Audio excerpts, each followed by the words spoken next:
आज से 15 दिनों पहले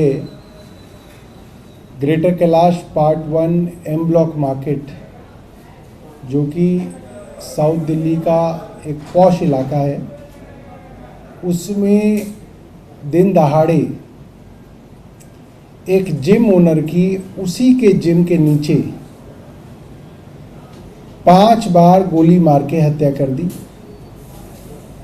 और बाद में जो खबरें अखबार में छपी हैं उसमें पता चलता है कि वहाँ पे भी एक्सटॉर्शन का मामला था और एक बड़े गैंग की तरफ से एक्सटॉर्शन की कॉल्स की जा रही थी और पैसे के लेन देन से जुड़ा हुआ, एक्सटॉर्शन से जुड़ा हुआ वो मामला बताया जाता है। उससे कुछ दिनों पहले भी हमने देखा फ्यूजन कार्स नाम के एक कार रीसेल ओनर के यहाँ गोलियां चली थी, वो भी एक्सटॉर्शन से संबंधित थी। हमारे सिटिंग एमएलएज के पास एक्सटॉर्शन कॉल्स आई थी, ये बात ऑन रिकॉर्ड है।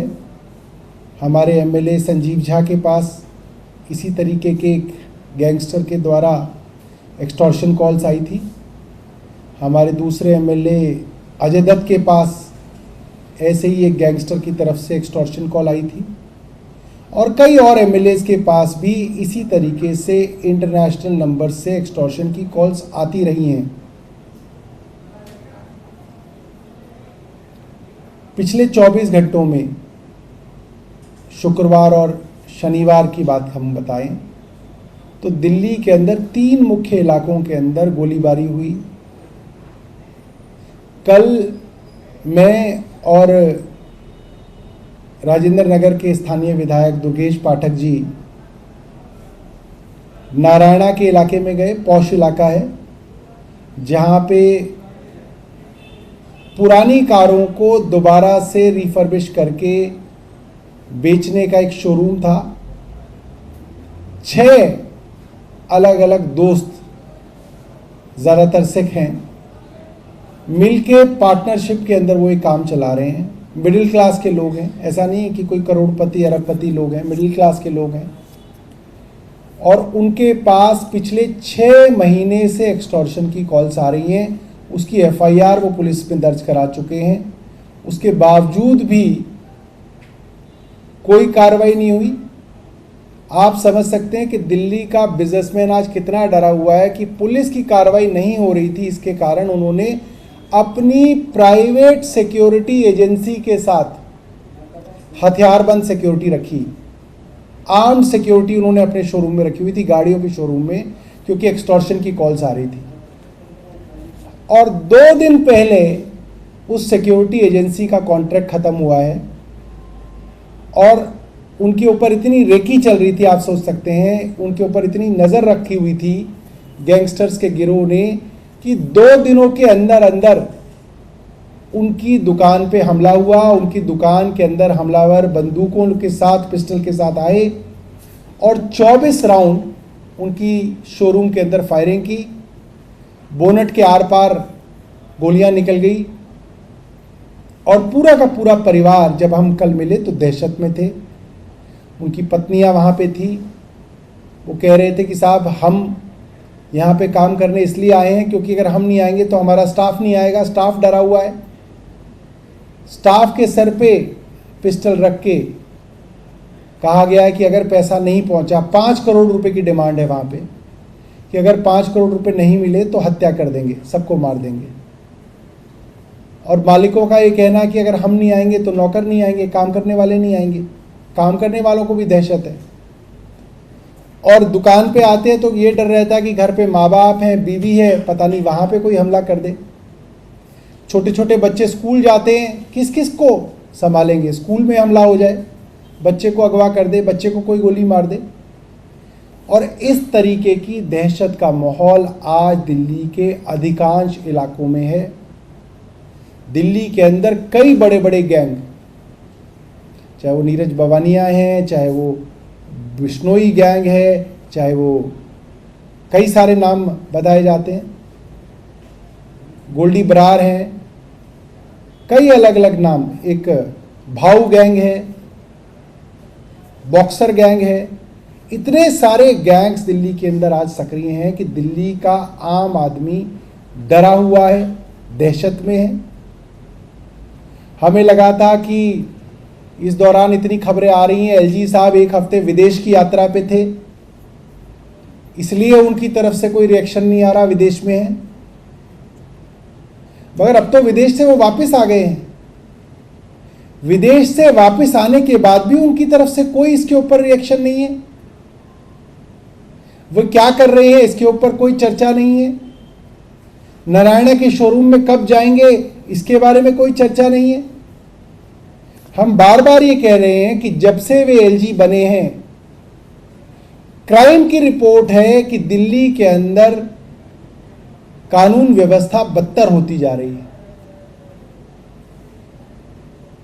हमने उनको बार बार कहा कि आप दिल्ली की कानून व्यवस्था पे ध्यान करिए, आप थानों का औचक निरीक्षण कीजिए। दिल्ली में 209 थाने हैं, सैकड़ों चौकियां हैं। आप शाम को निकलिए, किसी एक थाने में जाइए, देखिए क्या माहौल है। चौकी में जाइए, देखिए वहां पे पुलिस वाले मौजूद हैं नहीं मौजूद हैं।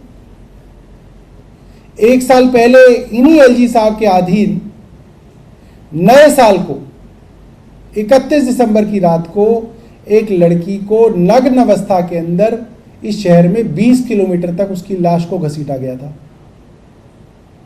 तब भी हमने ये कहा था कि कैसे संभव है कि 31 दिसंबर की रात को, जब सब जगह पुलिस मुस्तैद होनी चाहिए, जगह जगह चौकियां लगी हुई हैं, ये कैसे संभव है कि कोई गाड़ी के अंदर लाश घसीटता हुआ ले जा रहा है और पुलिस की नजर ही नहीं पड़ रही। राहगीरों ने देखा, आसपास के लोगों ने देखा, और पुलिस की भी एक कोशिश थी कि सबसे पहले उन्होंने क्लीन चिट उस कार के अंदर, कार चला रहे लोगों को दी। कहा कि नहीं, कार में म्यूजिक बहुत था, गलती से लाश फंस गई कोई, उन्हें पता ही नहीं चला।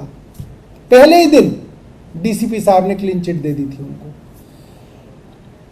उस पर भी एलजी साहब चुप रहे। तो हमारे विधायक साथियों ने आज उनको चिट्ठी भेजी है और उनसे आज ही मिलने का समय मांगा है कि सिचुएशन बहुत गंभीर है और अर्जेंट तौर पे वे समय दें। और मुझे उम्मीद है कि एलजी साहब जो है आज उनको समय देंगे, ताकि दिल्ली के अंदर जो हालत है इस वक्त कानून व्यवस्था की, उसके ऊपर चर्चा हो पाए। पुलिस कमिश्नर, पुलिस का विभाग क्या कर रहा है इसके ऊपर वो अपना प्लान बताए। क्या करेंगे कि इतनी सारी एक्सटॉर्शन कॉल्स आ रही हैं, इतनी एफआईआर दर्ज नहीं हो रही हैं, शिकायतें हो रही हैं मगर एफआईआर दर्ज नहीं हो रही हैं। एक पुलिस के अधिकारी से बात हो रही थी तो उन्होंने कहा कि पिछले 6 महीने में करीब 500 एक्सटॉर्शन कॉल्स आई हैं दिल्ली के अंदर, करीब 500। 6 महीने में करीब 500 एक्सटॉर्शन कॉल्स आई हैं, मगर मात्र 15 लोगों की एफआईआर दर्ज हुई है। तो इसके ऊपर भी चर्चा होनी चाहिए कि पुलिस क्यों एफआईआर इसके ऊपर दर्ज नहीं कर रही। और कल सबसे बड़ी बात ये थी कि जिन लोगों के शोरूम में 24 गोलियां चली, वो लोग कह रहे थे कि पुलिस का रवैया उसके बावजूद भी नहीं बदला है। पुलिस वाले को, एसएचओ को, उन्होंने मेरे को अपना एसएमएस दिखाया, एसएचओ को उन्होंने व्हाट्सएप किया कि साहब हमारे यहाँ कल गोलियां चली हैं, आपने यहाँ पे सिक्योरिटी भी नहीं भेजी। तो एसएचओ ने बोला कि फला फला हेड कांस्टेबल आपके यहाँ है। उसने जवाब दिया कि साहब मैं शोरूम में ही हूं, ये हेड कांस्टेबल मेरे यहाँ नहीं है। तो एसएचओ जवाब दे रहे हैं कि नहीं है, चेक करो। तो फिर उसने लिखा कि साहब मैंने उसको फोन किया, वो पुलिस कांस्टेबल बता रहा है कि मैं नारायणा पीवीआर में हूं। वो फिल्म देख रहा है वो कांस्टेबल, जिसके घर, जिसके शोरूम में 24 गोलियां चली हों और 5 करोड़ की फिरौती मांगी हो, अगले दिन एसएचओ कह रहे हैं कि हेड कांस्टेबल आपके यहां मौजूद है। और शोरूम का मालिक कह रहा है कि साहब मैंने हेड कांस्टेबल को फोन किया, वो पीवीआर सिनेमा, नारायणा पीवीआर पे। ये हालात है आज पुलिस के। तो मुझे लगता है कि एलजी साहब को इसके ऊपर कार्रवाई करने की ज़रूरत है और थोड़ा सा अपने थानों का निरीक्षण करें, थोड़ा अपना काम भी एलजी साहब देखें, ये बहुत ज़रूरी है। बहुत बहुत धन्यवाद। सर एक सवाल है सर, हरियाणा में चुनाव चल रहे हैं और मुख्यमंत्री योगी आदित्यनाथ जब सभा कर रहे थे तो जो हत्या आरोपी था बिट्टू बजरंगी वो स्टेज पे था और खुलेआम समर्थन कर रहा है, इस पर आपको क्या कहना है? किनको? बीजेपी वालों को समर्थन बीजेपी कर वालों को समर्थन कर रहा है। तो ये तो कोई नई बात नहीं है। ऐसे तो बहुत सारे बलात्कार के आरोपी, हत्या के आरोपी पेरोल पे छोड़े जाते हैं इनको समर्थन करने के लिए। ये तो कोई बड़ी बात है ही नहीं भारतीय जनता पार्टी के लिए।